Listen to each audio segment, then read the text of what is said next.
문재인 대통령의 대일 메시지가 달라졌습니다. 일본 정부와 국민을 분리해서 대응하고 과거보다는 미래를 언급하는 일이 많아졌습니다. 시민들도 일본을 무조건 규탄하는 노 재팬이 아닌 노 아베 시위에 나서고 있습니다.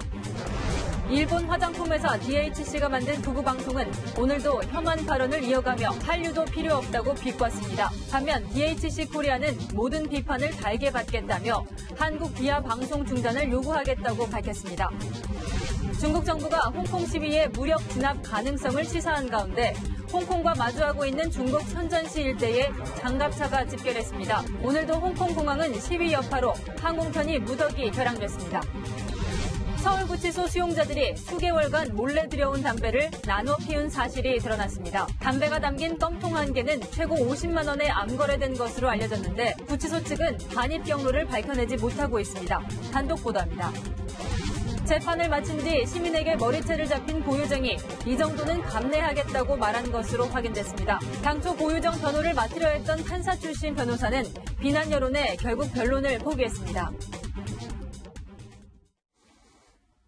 여러분 안녕하십니까? 문재인 대통령은 광복절을 이틀 앞두고 독립유공자들과 그 후손들을 만났습니다. 문 대통령은 과거와 달리 강한 항일 메시지를 내지 않았습니다. 일본 정부와 일본 국민을 분리했고 과거보다는 미래를 더 많이 언급했습니다. 네, 대통령이 냉정을 되찾는 것과는 달리 시민들이 시작한 일본 제품 불매운동은 오늘도 뜨거웠습니다. 먼저 김윤정 기자가 대통령 발언을 보도합니다. 문재인 대통령은 독립유공자 및 후손들과의 오찬에서 일본 정부와 국민을 분리해 대응할 것을 강조했습니다. 일본의 경제보복에 단호하면서도 두 나라 국민들 사이의 우호관계를 훼손하지 않으려는 의연하고 성숙한 대응을 하고 있습니다.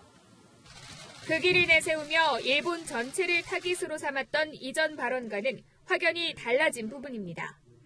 가해자인 일본이 적반하장으로 오히려 큰소리 치는 상황을 결코 좌시하지 않겠습니다. 이달 초까지는 일본과 맞선 과거사로 내부 결속을 강조했습니다. 이수신 장군과 함께 불과 12척의 배로 나라를 지켜냈습니다. 최근에는 미래 가치를 언급하며 국제 여론 환기에 집중하고 있습니다. 공존과 상생, 평화와 번영이라는 인류 보편의 가치를 잊지 않습니다. 한일 갈등이 소강 상태에 접어들었고 내부 결속도 어느 정도 성과를 거뒀다는 판단에 따른 것으로 풀이됩니다. 이날 오찬에는 김구 선생 등 임시정부 요인들이 즐겼다는 쫑즈와 홍샤오로우가 제공됐습니다. 테이블은 당시 사용했던 6종의 태극기로 장식해 의미를 더했습니다. 채널A 뉴스 김윤정입니다. 네, 아베 정권을 비판하는 목소리는 계속 확산되고 있습니다. 과거에 보수 목소리를 대변하던 자유총연명이 달라졌습니다. 공국진 기자입니다. 아베 정권 반성하라! 반성하라! 자유총연맹 회원 6,000명이 한자리에 모였습니다. 과거사 사과는커녕 경제보복에 나선 아베 정권을 강하게 성토했습니다. 전세 시민의 힘을 모아 양국의 우호 협력을 가로막는 아베 국조를 끝장냅시다. 이번 집회에는 진보 인사인 한세웅 신부가 연사로 참석해 눈길을 끌었습니다. 일본의 건강한 시민 세력들과 함께 손잡고 아베를 꾸짖고 아베가 회개할 수 있도록 함께 결의하며 이 목소리를 아베에게 전달합니다. 거리에는 아베 정권을 규탄하는 현수막들이 내걸렸습니다. 이곳엔 노아베라는 문구의 현수막이 100개 넘게 걸려 있는데요. 현수막 아래엔 이렇게 시민들의 이름도 적혀 있습니다. 시민들의 자발적인 참여가 이어지면서 열기는 한층 뜨거워지고 있습니다. 반일 반한 감정보다는 아베 정권에 대한 어떤 그런 감정적인 부분들이 우리 좀 그런 부분들이 좀 설득력이 더 있지 않나. 74주년 광복절인 모레에는 750개 시민단체들이 참여해 아베 정권을 규탄하는 대규모 집회가 열립니다. 채널A 뉴스 공국진입니다. 네, 일본 화장품 회사 DHC가 만든 극우 인터넷 방송이 오늘도 한국을 비판했습니다. 자, 한국이 일본을 백색 국가에서 제외하는 조치를 했는데 이렇다면 한류도 수출하지 말라는 막말을 했습니다. 도쿄에서 김범석 특파원입니다. 혐한 방송은 오늘도 이어졌습니다. 今日の番組視聴はね、韓国からもたくさん見てるんじゃないかなって、どんな番組か見ようね。はい。韓国の皆さん、アンニョンハセヨ。はい。テイハミング。아이고私 한국에서 DHC TV를 비판하는 여론이 형성되자 오히려 한국어로 말하면 비꼰 겁니다. 한 출연자는 한국의 일본 백색 국가 제외 조치와 관련해서도 오히려 잘 됐다고 말합니다. で僕はね、僕はもう韓流ドラマとか、もう K-POP もいらんと。国産の方がうまいよね。 앞서 자민당 의원도 출연해 독도 망언도 서슴지 않았습니다. 51年から韓国は竹島を勝手に自分のものにすると。 이와 관련해 DHC 본사는 별다른 입장을 내놓지 않고 있습니다. DHC 本社からは何も言えません。 DHC TV 측도 한국에 있는 DHC 코리아의 입장과는 상관이 없다고 밝혔습니다. 日本の側とかはちょっと別の内容。 앞서 DHC 회장도 일본 언론계에 좌파 제일한국인이 많다며 한국인을 많이 받아들이면 안 된다고 주장해 논란이 일었습니다. 연일 혐한 방송이 이어지고 있는 가운데 DHC에 대한 비난은 더욱 거세질 전망입니다. 도쿄에서 채널A 뉴스 김범석입니다. 네, 들끓는 비판 여론에도 입을 꾹 닫고 있던 DHC 코리아. 조금 전에 온라인을 통해 사과문을 올리면서 고개를 숙였습니다. 혐한 방송 내용에 우리는 동의하지 않는다고 말했고 일본 본사에 방송 중단을 요청하겠다고 했습니다. 하지만 시민들의 다친 마음을 되돌리기에는 역부족이었습니다. 박선영 기자입니다. 빗발치는 비판 여론에도 SNS 댓글까지 차단하고 침묵으로 일관해온 DHC 코리아. 논란이 불거진 지 사흘 만인 오늘 DHC 코리아 대표 명의로 사과문을 발표했습니다. DHC 텔레비전 출연진의 모든 발언에 동의하지 않는다며 한국인 비하 방송 중단을 지속적으로 요청하겠다고 밝혔습니다. SNS 댓글 차단도 풀고 비판도 달게 받겠다며 몸을 낮췄지만 문제의 방송엔 참여도 공유도 안 했다며 본사와 선을 그었습니다. 소식을 접한 시민들은 시기도 놓쳤고 책임도 회피하는 맹탕 사과라며 비판했습니다. 사과를 바로 해도 모자랄 판인데 3일이나 걸려서 그 태도에 과연 진정성이 있나.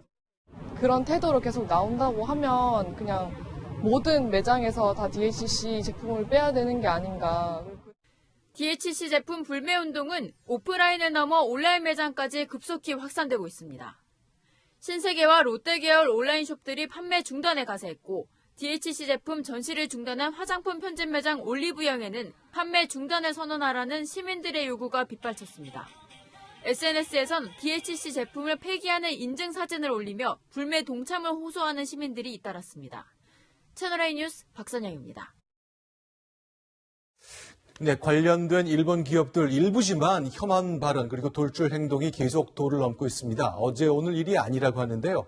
과연 그 뜻이, 그 의도가 무엇인지 박수유 기자와 함께 이야기 나눠보겠습니다. 자, 어서 오십시오. 지금 리포트 봤거든요. 본사가 아니라 DHC는 한국 지사가 입장을 발표했습니다. 그러면 일본에 있는 본사는 별 상관이 없다는 얘기입니까? 네, 한국지사인 DHC 코리아가 사과를 했고 본사와 한국지사를 분리해서 언급한 점을 봤을 때 본사는 혐한 방송을 이어갈 가능성이 크고 이 점을 한국지사도 알고 있는 것으로 보입니다. 근데 DHC 전 세계를 상대로 경영을 하겠습니다만 한국에 파는 화장품이 1년에 100억이라고 돼 있는데 이 정도 시장이면 신경을 안 써도 되나요? 네, DHC는 작년 기준으로 매출이 1조 원이 넘는 회사다 보니까 한국 시장의 비중이 크지는 않습니다. 이런 강한 발언을 통해 일본에서의 영향력을 키우는 게 오히려 더 이득이라고 볼 수 있다는 건데요. 전문가의 분석 들어보시겠습니다. 일본에서는 일단 비즈니스라고 할 수가 있습니다. 혐한 발언으로 함으로 인해서 오히려 일본 극우, 애국심이 있는 기업이다. 이런 식으로 착각하는 일본인들이 꽤 있는 것으로 알 수가 있습니다. 일본 기업, 이런 기업들은 자신들은 확신이라고 하겠지만 착각이란 분석이 지금 나왔는데요. 이런 기업들이 더 있는 거죠.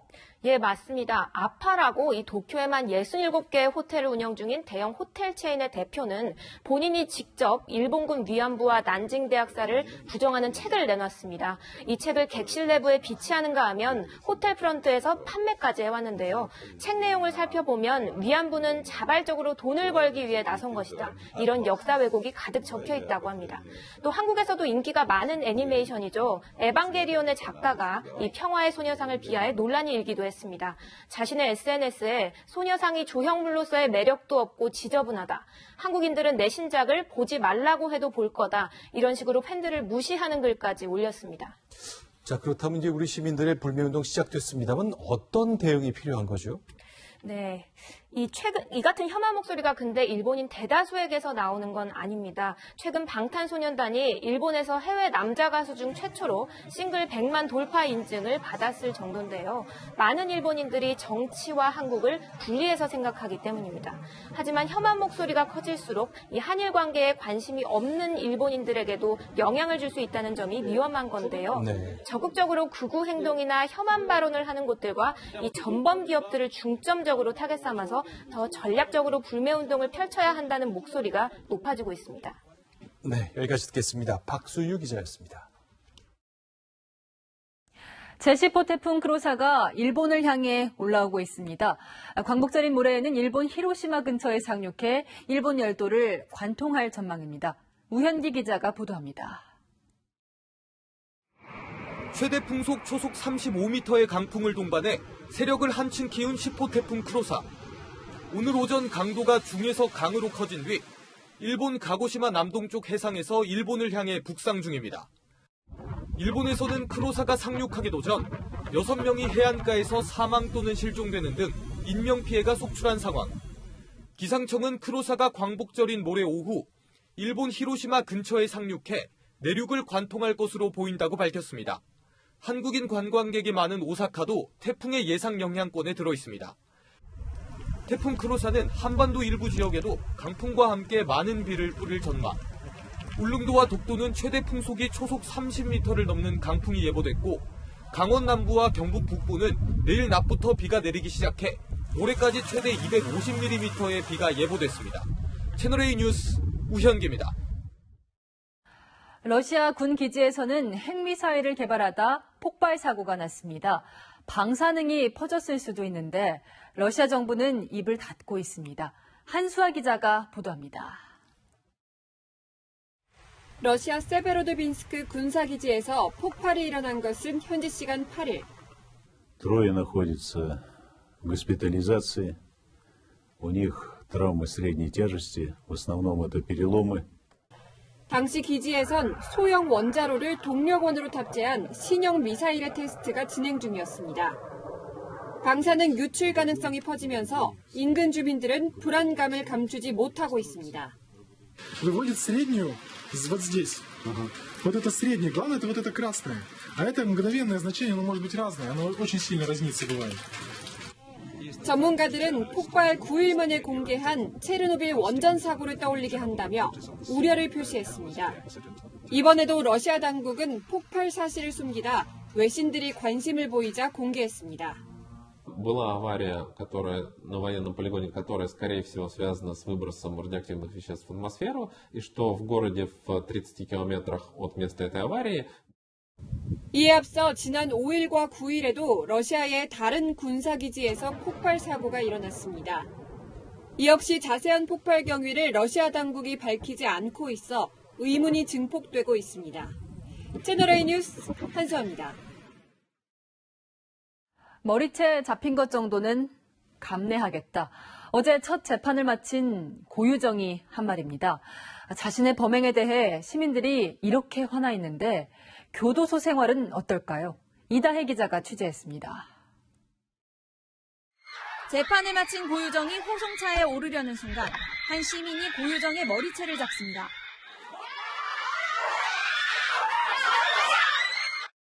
호송차 앞을 가로막는 시민들로 30분 넘는 대치가 이어졌지만 고유정은 호송차 안에서 여전히 고개를 들지 않았습니다.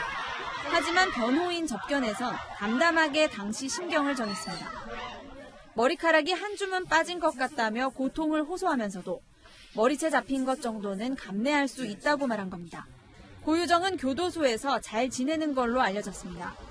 같은 방 수감자들이 머리채 잡힌 것을 알고 걱정해줬다며 재소자들과의 원만한 관계를 드러낸 겁니다. 고유정 측은 다음 달 2일 열리는 재판에서도 전 남편의 성폭행 시도가 있었다는 점을 집중 부각할 걸로 전해졌습니다. 이런 가운데 고유정 재판에 참여하기로 했던 판사 출신 변호사는 거세지는 비난 여론에 결국 변론을 포기했습니다. 소신껏 변호하려 했지만 어머니의 건강 문제로 포기했다고 밝힌 겁니다. 해당 변호사는 고유정의 변론을 맡은 사실이 알려진 뒤 비난 여론이 일자 지난 9일 사임계를 제출했지만 이후에도 고유정을 수차례 접견하며 사건을 다시 맡을지 고민해왔습니다. 채널A 뉴스 이다혜입니다. 죗값을 치러야 할 사람이 규정시설에서 잘 지낸다는 소식. 선량한 시민들을 화나게 하죠. 우리나라 최대 수감시설 서울구치소 수용자들이 담배를 껌통에 숨겨 피우다 적발됐습니다. 통 한 개당 최고 50만 원씩 거래되기도 했습니다. 백승우 기자가 단독 취재했습니다. 죄수들이 버젓이 담배를 피우는 등 제2, 제3의 범죄를 일삼는 모습을 그린 영화 프리즌. 영화 속 상상 같은 일이 최근 서울구치소에서도 벌어졌습니다. 지난달 초 수용자 여러 명이 수개월간 몰래 담배를 피워온 사실이 드러나 특별사법경찰관들이 조사에 나선 겁니다. 소지품 속에는 반입 금지 물품 중 하나인 껌도 함께 발견됐는데 구치소 관계자는 껌통에 숨긴 담배를 누군가로부터 들여와 나눠 폈다고 말했습니다. 담배에 든 껌통은 30만 원에서 50만 원씩 암거래됐습니다. 구치소 측은 구치소 관계자나 접견 변호사들 중 건네줬을 가능성도 의심하고 있습니다. 접견원 변호사의 가방에 있던 껌이 반입됐을 정황이 거론되기도 했습니다. 다만 해당 변호사는 채널A와의 전화 통화에서 연관성을 전면 부인했습니다. 자신의 껌을 들여오지 않았지만 변호사로서의 윤리의식에 반해 수용자를 두둔하려고 거짓말했다가 진술을 번복한 상황이 있었다고 해명했습니다. 관련자들의 부인 속에 뚜렷한 물증도 찾지 못한 구치소 측은 한 달 넘는 조사에도 반입 경로를 밝히지 못하고 있습니다. 일정 부분 확인할 부분은 확인했죠.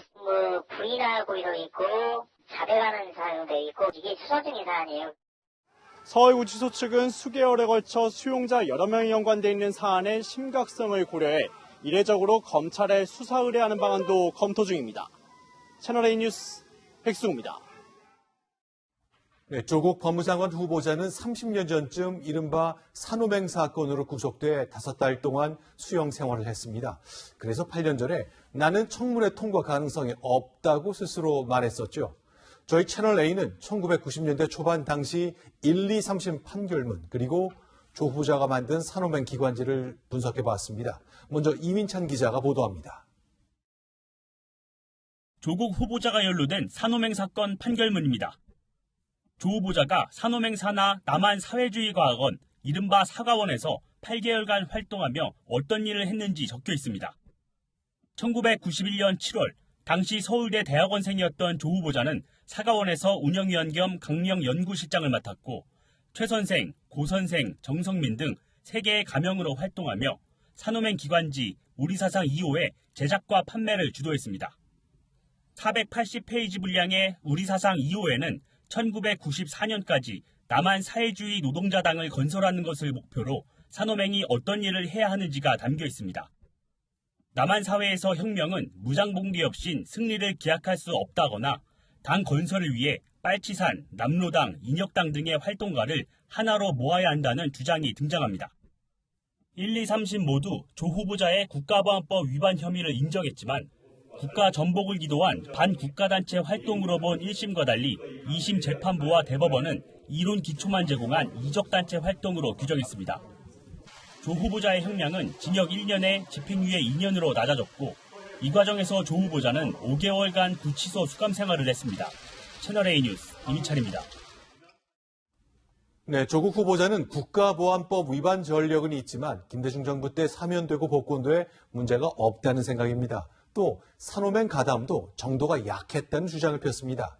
채널A는 당시에 재판을 했던 법관들을 만나 이야기를 들어봤습니다. 이어서 최주현 기자입니다. 과거 인터뷰에서 국보법으로 처벌받아 청문회 통과가 힘들다고 했던 조국 후보자. 오늘은 여운을 남겼습니다. 산호맹 사건을 두고 장관으로서 이제 자격이 부족하다라는 이런 목소리가 나오고 있는데 할 말은 많습니다만은 인사청문회 때 충분히 답드리도록 하겠습니다. 조 후보자와 인사청문 준비단은 문제가 없다는 입장입니다. 준비단 관계자는 국가전복을 도모한 적 없다는 게 판결문에 나와 있다며 99년에 사면복권도 받았다고 했습니다. 국제인권단체 엠네스티에서 조 후보자를 양심수로 선정한 사실도 강조했습니다. 하지만 취재진이 당시 재판에 참여한 1, 2심 재판부와 검사의 얘기를 들어보니 조 후보자의 반국가단체 활동 여부에 대해서는 판단이 엇갈렸습니다.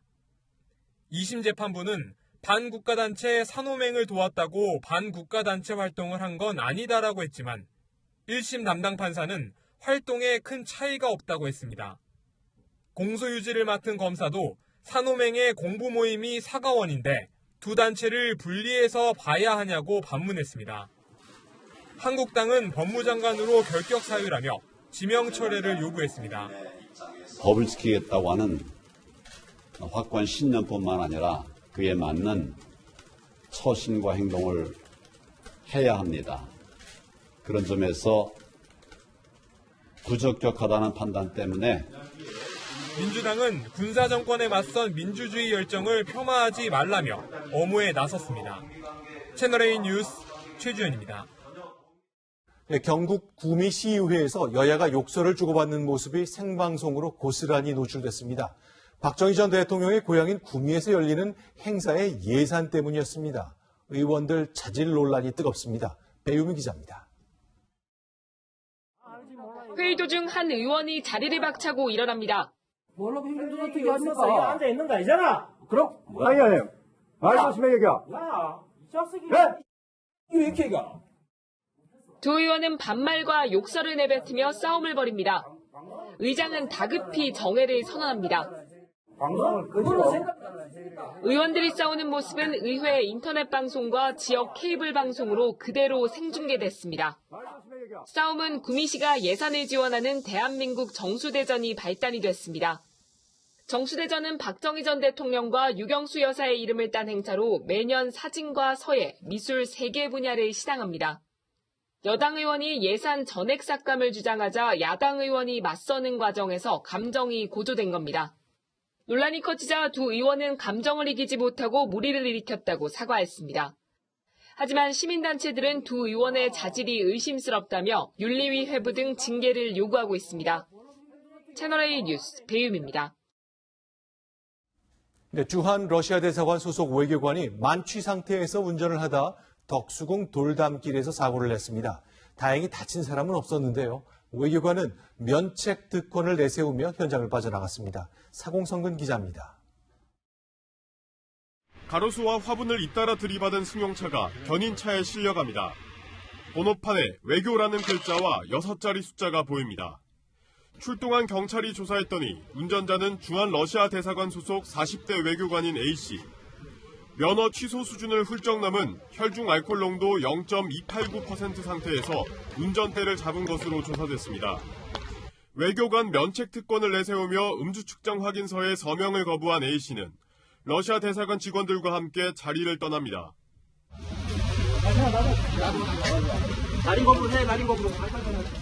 사고가 발생했던 이곳 덕수궁 돌담길은 이처럼 인도와 차도의 높이가 같습니다. 보행자가 많은 낮 시간에 음주운전 차량이 덮쳤다면 자칫 큰 사고로 이어질 뻔했습니다.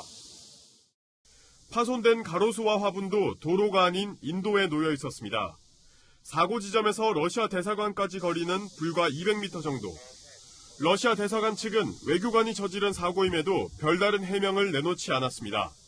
그래서 나는 거절하는 얘기도 정말 드릴 수가 없는데요. 죄송합니다. 경찰은 외교부를 통해 러시아 대사관 측에 A씨에 대한 조사 협조를 요청하기로 했지만 외교관 면책 특권 때문에 형사처벌은 어렵다고 설명했습니다. 채널A 뉴스 사공성근입니다. 한성욱 씨의 죽음은 생활이 어려운 탈북자들에 대한 관리 사각지대를 고스란히 보여줬습니다. 책임 주체인 통일부와 복지부는 남탓만 하고 있습니다. 전혜정 기자가 보도합니다. 봉천동에서 숨진 한성옥 씨를 포함해 서울 관악구에 거주하는 탈북민들을 지원하는 지역 하나센터입니다. 통일부 산하 남북하나재단은 전국의 센터를 운영하며 탈북민들을 지원하고 있습니다. 하지만 취재진이 취재에 착수하기 전까지 이곳은 한 씨가 사망했다는 사실조차 몰랐습니다. 하나재단이 설립된 2010년 이전에 들어온 탈북자들은 먼저 신고하지 않으면 관리 대상에서 빠진다는 게 이들의 설명입니다.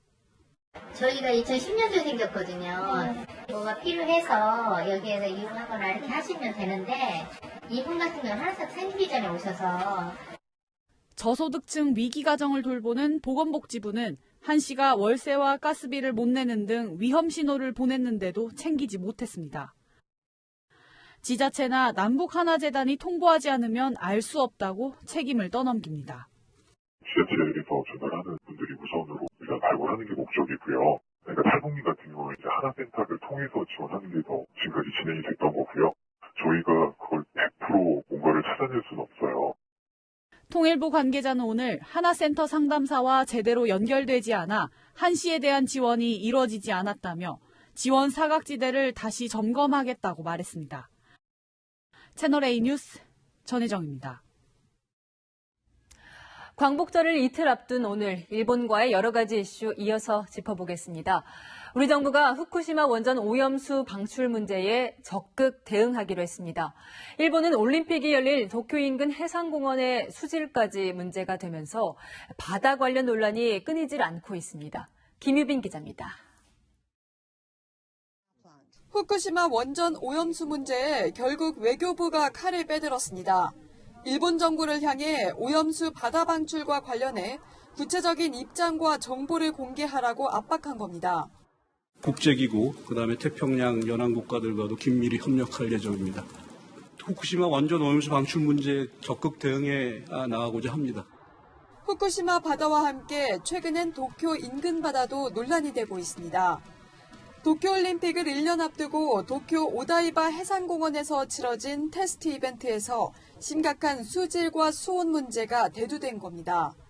오다이바 해상공원은 2년 전 대장균이 대량 검출돼 입수가 금지됐던 곳입니다. 최근 가까스로 기준치를 통과했지만 경기에 참가한 선수들이 물에서 화장실 냄새가 난다고 밝힌 겁니다. 무더위는 더 심각한 문제입니다. 새벽 5시였는데도 수온이 30도, 경기 취소 요건인 31도에 근접하면서 우려를 낳았습니다. 인근 조정 경기장에서는 선수들이 더위에 쓰러지면서 우려가 현실이 됐습니다. 몸의 컨디션에 문제가 생기는 경우가 생긴다면은 그냥 묵고하지 않고 그냥 확실하게 견고하게 대처를 해나갈 것 같아요. 대한체육회는 다음 주 올림픽 선수단장 회의에서 방사능 문제와 함께 수온과 수질 등 현안들을 논의할 예정이라고 밝혔습니다. 채널A 뉴스 김유빈입니다. 일본은 침략의 과거사를 부정하지만 빼어난 자연 풍광을 자랑하는 우리 국립공원 곳곳에서도 일제 수탈의 흔적을 찾아볼 수 있습니다. 이지훈 기자가 보여드립니다. 촬영산맥의 첫머리, 울창한 산림이 우거진 오대산 국립공원입니다. 매년 80만 명이 찾는 관광 명소지만 일제강점기의 아픈 기억이 남아있는 곳이기도 합니다. 일제는 자연 상태 그대로 보존된 이곳의 목재를 20년 가까이 강제로 빼앗았습니다. 일제강점기에 만들어진 철길입니다. 오대산 계곡을 따라 이어져 있는데요. 산에서 베어낸 나무를 수레에 실어 운반하기 위한 것이었습니다. 300명 넘는 주민이 강제노역에 동원됐는데 임금조차 받지 못해 풀뿌리를 캐내 팔며 생계를 이어갔습니다. 일제는 아예 목재 가공 공장까지 차려 조직적인 수탈을 자행하기도 했습니다. 나무들이 원시림 상태로 빽빽하게 있다 보니까 일제의 대상이 된, 수탈의 대상이 된 거죠. 동원에 응하지 않으면 강제 찾아가서 끌어내거나 채찍이나 이런 것들을 이용해서 체벌을 가하기도 했다. 동백나무가 많아 동백섬이라고도 불리는 지심도에도 일제 수탈의 흔적은 남아 있습니다. 중일전쟁이 발발한 1937년, 일제는 섬 주민들을 강제로 이주시킨 뒤 이곳을 해군기지로 삼았습니다. 원형 그대로 남은 4곳의 함포 진지와 지하 벙커식 탄약고도 당시 만들어진 겁니다. 아름다운 자연환경 곳곳에 남은 일제의 흔적들이 아픈 과거를 얘기하고 있습니다. 채널A 뉴스 이지훈입니다. 이번 한일 무역 갈등에서 일본은 핵심 소재 기술로 우리를 압박했죠. 그래서일까요? 일제시대 소재 기술에 대한 특허로 독립운동을 한 애국지사가 더욱 주목을 받았습니다. 김기용 기자입니다. 국립대전현충원의 독립유공자 묘역, 애국지사 정인호 선생 묘비에 한국인 제1호 특허권자라는 문구가 추가됐습니다. 정 선생은 말총으로 모자나 핸드백을 만드는 독자 기술을 가지고 있었는데 일본 사람들이 베낄 것을 우려해 한국인 최초로 특허를 낸 겁니다. 당시 정인호 선생이 만든 모자를 재현한 제품입니다. 변변한 화학 소재가 없던 당시에는 질기고 통풍이 잘 되는 말총으로 만든 이런 모자가 유행이었는데요. 지금으로 따지면 말총은 핵심 소재인 셈입니다. 정 선생은 특허로 번 돈 대부분을 상하이 임시정부에 보냈습니다. 그 지재권을 바탕으로 위기에 처한 우리 국민들, 우리 민족의 위기를 극복하는데 바로 그 자금이 불쏘시개로 쓰였다. 나중에 일제에 발각돼 5년 동안 모진 옥고를 치렀습니다. 특허청은 오늘 정 선생 유가족을 초청해 추모 행사를 열고 특허를 활용한 정 선생의 독립운동 사실을 지속적으로 널리 알리기로 했습니다. 채널A 뉴스 김기용입니다. 여름에는 원래 보양식으로 장어를 많이 먹는데 올 여름엔 우리 바닷장어 어민들이 울상입니다. 60%를 일본 수출에 의존했는데 사실상 어려워졌습니다. 홍진우 기자입니다. 경남 통영의 한 냉동창고. 여름 보양식으로 쓸 바닷장어를 출하하느라 바쁠 때지만 인적을 찾을 수 없습니다. 팔로를 찾지 못한 냉동 바다장어가 이렇게 창고 안에 가득 쌓여 있습니다. 더 이상 쌓을 공간도 없습니다. 올해 수협이 수매한 바다장어는 367톤. 지난해 같은 기간보다 30배 이상 늘었습니다. 내수 침체로 수요가 줄면서 팔꽃을 잃은 장어들을 수매하는 것도 이젠 한계에 부딪혔습니다. 올해 같은 경우는 한 예년에 비하면 한 5배 정도 판매가 안 되고. 수출도 걱정입니다. 그동안 전체 생산량의 60%는 일본 수출에 의존해왔습니다. 그런데 일본 수입상들이 가격 인하를 요구하는 데다 일본 정부가 수입 절차를 까다롭게 하면서 사실상 수출길이 막혔습니다. 수출 물량을 받고서도 크레임이 걸리고 수량 자체가 감소를 하고 있는 현실이라고 보시면 되겠습니다. 가을 장어가 시장에 풀리는 다음 달부터 업계가 연쇄 도산할 거라는 우려도 나옵니다. 할 수 없이 적자가 나도 하고 있는 그런 실정입니다. 어민들은 대규모 소비 행사와 군부대 납품 등 대책을 마련해 줄 것을 정부에 호소하고 있습니다. 채널A 뉴스 홍진우입니다. 네, 계속되는 폭염에 캠핑하시는 분들은 주의하셔야겠습니다. 경기도가 유명 휴양지 200곳을 점검했는데 30%는 불법이었습니다. 신선미 기자가 취재했습니다. 경기도 안산 대부도 바닷가를 끼고 조성된 펜션 단지입니다. 펜션 옆에는 이동식 주택인 카라반들이 줄지어 있습니다. 하지만 모두 불법입니다.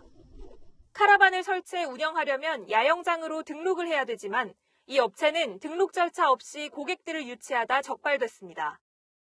제 뒤로 불법으로 설치된 카라반들이 보이는데요. 적발된 이후에도 버젓이 영업을 하고 있습니다. 경기도 용인의 캠핑장도 마찬가지입니다. 야영장 등록은 물론이고 안전시설 하나 없이 불법 영업을 하다 덜미를 잡혔습니다. 시설 배치도 했더니 다 필요. 설치 안 될 거, 구글용품. 그건 없어요. 조명시설하고 CCTV. 아니, 없습니다. 경기도 안성 유원지는 자연녹지 지역에 이동식 수영장을 만들어 무허가 영업을 하기도 했습니다. 경기도가 도내 200곳의 야영장을 점검했는데 3곳 중 1곳이 불법 영업을 한 것으로 드러났습니다. 야영장 상당수는 보험 가입조차 하지 않아 안전사고에도 무방비였습니다. 단순한 불법 행위가 아닙니다. 도민의 안전을 위협하는 중대 범죄이자 합법적으로 정당한 방법으로 시설을 운영하는 업체나 개인의 이익을 편취하는 행위입니다.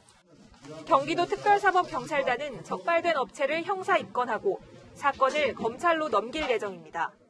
채널A 뉴스 신선미입니다. 자녀가 많거나 신혼 부부라면 아파트를 우선 분양하는 제도가 있죠. 그렇다 보니 자녀가 한 명뿐인데 쌍둥이를 임신했다는 가짜 진단서를 제출하는 경우가 종종 있습니다. 정부가 집중 단속했습니다. 안건우 기자입니다. 경기도 신도시의 주상복합 아파트 건설 현장. 후년 입주를 목표로 공사가 한창입니다. 지난해 실시한 청약에서 107대 1을 기록할 정도로 큰 인기를 끌었습니다. 여기 가까우니까요. 그러면 8시부터 입주할 수 있는 그런 시대죠. 분양만 되면 큰 시세 차익을 볼 수 있자 주부 A씨는 꼼수를 썼습니다. 자녀가 3명 이상이면 특별 공급 우선순위라는 점을 악용한 겁니다. 분양 브로커 B씨는 자녀가 1명인 A씨가 쌍둥이를 임신한 것처럼 위조한 임신 진단서를 대리 제출해 계약을 성사시켰습니다. 하지만 국토교통부가 2017년에서 2018년 사이 분양한 전국 아파트 단지를 특별 점검하는 과정에서 덜미가 잡혔습니다. 국토부는 부정청약 의심 사례 70건을 적발해 경찰에 수사 의뢰했습니다. 이 가운데 62건은 A씨처럼 가짜 임신 진단서를 제출한 정황이 있었습니다. 혐의가 확정되면 앞으로 10년 동안 주택 청약을 할 수 없습니다. 체결된 공급계약은 취소되며 3년 이하의 징역 3천만 원 이하의 벌금에 처해지게 됩니다. 국토부는 앞으로도 부정청약을 계속 점검해 자격을 갖춘 무주택 부부에게 주택을 우선 공급하겠다고 밝혔습니다. 채널A 뉴스 안건우입니다. 네, 어제 국토교통부가 분양가 상한제를 실시하겠다고 발표했지만 실제 적용은 쉽지 않아 보입니다. 경제사령탑인 홍남기 경제부총리가 제동을 걸었습니다. 김남준 기자입니다.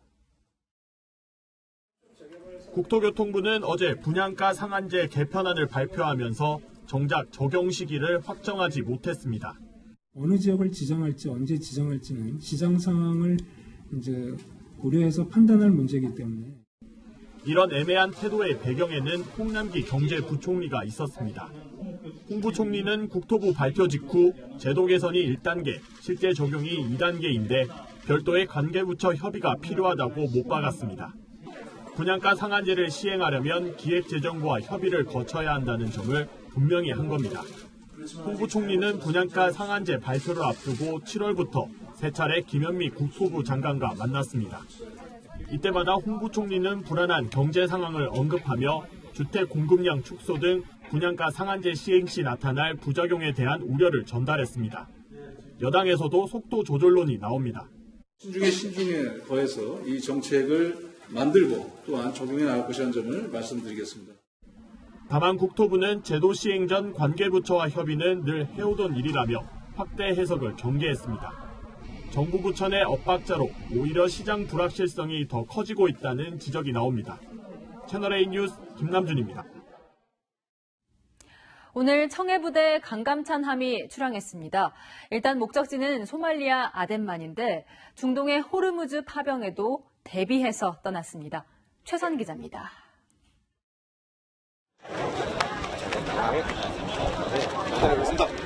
우리 딸 때문에 울기만 보이기만. 아빠 심해지면 너무.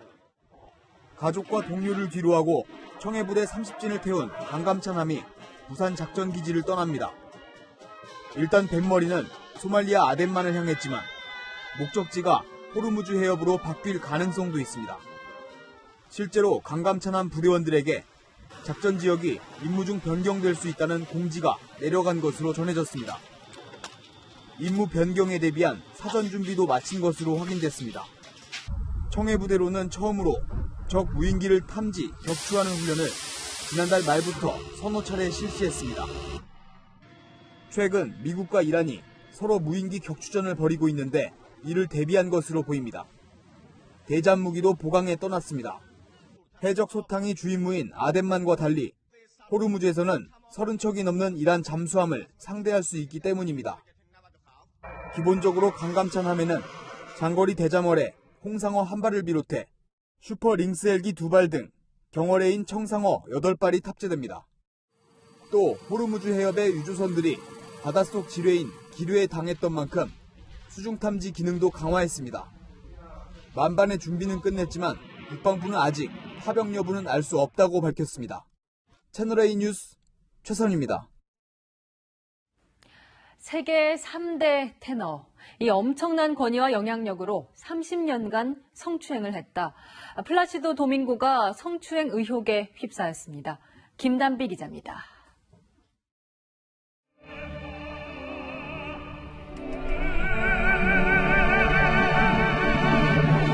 스페인 출신의 성악가 플라시도 도밍고의 공연 모습입니다.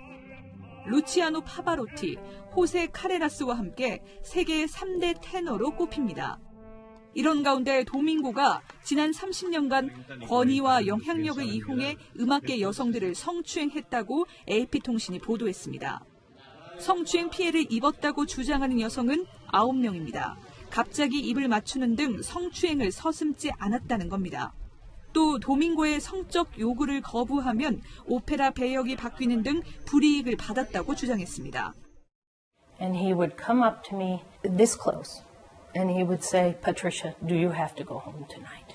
It was arresting. It was very difficult. 도밍고는 이와 관련해 성추행은 아니었다고 해명했습니다.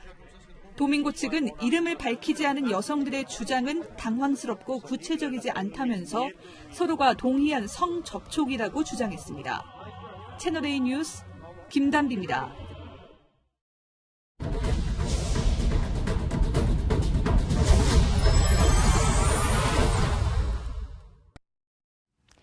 알라딘에만 나오는 얘기가 아닙니다. 아랍 세계 공주들이 탈출하는 일이 잇따르고 있습니다. 막대한 부와 특권을 포기하고 나라를 떠나려는 공주들의 사정. 이세영 특파원의 더 넓은 뉴스입니다. 지난달 런던 고등법원에 아랍에미리트 두바이 왕국의 하야 왕비가 출석했습니다. 자신을 학대한 남편 무함마드 국왕과 이혼하겠다며 영국 법원에 소송을 낸 겁니다. 요르단 공주이기도 한 왕비는 15년 전 25살 연상인 무함마드 국왕의 6번째 부인이 됐습니다.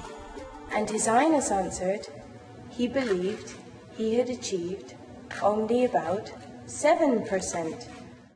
영국으로 도망친 왕비를 향해 무함마드 국왕은 배신감을 토로했습니다. 이에 앞서 무함마드의 또 다른 부인의 딸인 라피타 공주도 탈출을 시도했습니다. 지난해 3월 요트를 타고 떠나려다 실패했습니다. Freedom of choice is not something that, we have. So when you have it, you take it for granted. And if you don't have it, it's very, very special. 공주로서의 부와 특권을 포기하더라도 지독한 성차별에서 벗어나겠다는 여성들이 늘고 있는 겁니다. 개혁 군주를 자초하는 사우디의 빈 살만 왕세자는 집권 후 여성 인권 개선을 표방해왔습니다. 최근에는 사우디 역사상 최초로 남성 보호자 동반 없이도 여성이 해외여행을 할 수 있게 허용했습니다. 그러나 한편에선 여성의 동선을 감시할 수 있는 남성 전용 앱을 사우디 정부가 개발해 일각에선 위선적이란 비판도 쏟아지고 있습니다. 지난해 세계경제포럼의 성격차지수 보고서에 따르면 사우디는 149개국 중 141위, 이집트는 135위를 기록해 중동 국가 대부분이 하위권에 머물렀습니다. 최근 변화의 바람이 시작됐지만 뿌리 깊은 여성 차별을 개선하려면 갈 길이 멀다는 지적이 나옵니다. 카이로에서 채널A 뉴스 이세영입니다. 종일 뚜껑 열린 찜질방에 와 있는 것 같았죠. 9호 태풍이 소멸되면서 남긴 뜨거운 수증기가 심한 폭염으로 이어지고 있습니다. 내일도 오늘만큼 덥겠고 자외선 지수도 매우 높겠는데요. 열기와 습도가 더해져서 음식물도 부패하기 쉽습니다. 반드시 냉장 보관하시고 가급적이면 날 것보다는 익힌 음식을 드시길 권해드립니다. 오늘 밤사이에도 열대야 기준인 25도 선을 넘나들며 덥습니다. 아침까지 열기가 이어지겠고요. 한낮에는 서울이 35도, 대구 34도, 세종도 역시 35도까지 치솟겠습니다. 10호 태풍 크로사의 간접 영향으로 내일 밤부터 광복절 사이에는 전국에 많은 비가 올 텐데요. 영동과 경북 북부 동해안 많은 곳에는 250mm 이상, 영남과 영서 지역에는 20에서 60mm의 비가 예상되고 서울 등 중부와 호남, 제주 지역에도 5에서 40mm의 비가 예보돼 있습니다. 태풍이 지난 뒤로도 이달 말까지 전국적으로는 30도를 넘는 더위가 자주 나타나겠습니다. 날씨였습니다. 네, 테너 플라시도 도밍고가 오늘 미투 때문에 그랬던 것처럼 조국 법무장관 후보자도 곧 30년 전 일에 대해 국회에서 질문받게 됩니다. 자, 조 부자는 무장봉기도 배제하지 않는다던 이적단체 활동을 어떻게 기억하고 있을까요? 그가 어떤 언어로 30년 전 행적을 설명할지 그의 용기와 결기가 궁금합니다. 뉴스 마치겠습니다. 고맙습니다.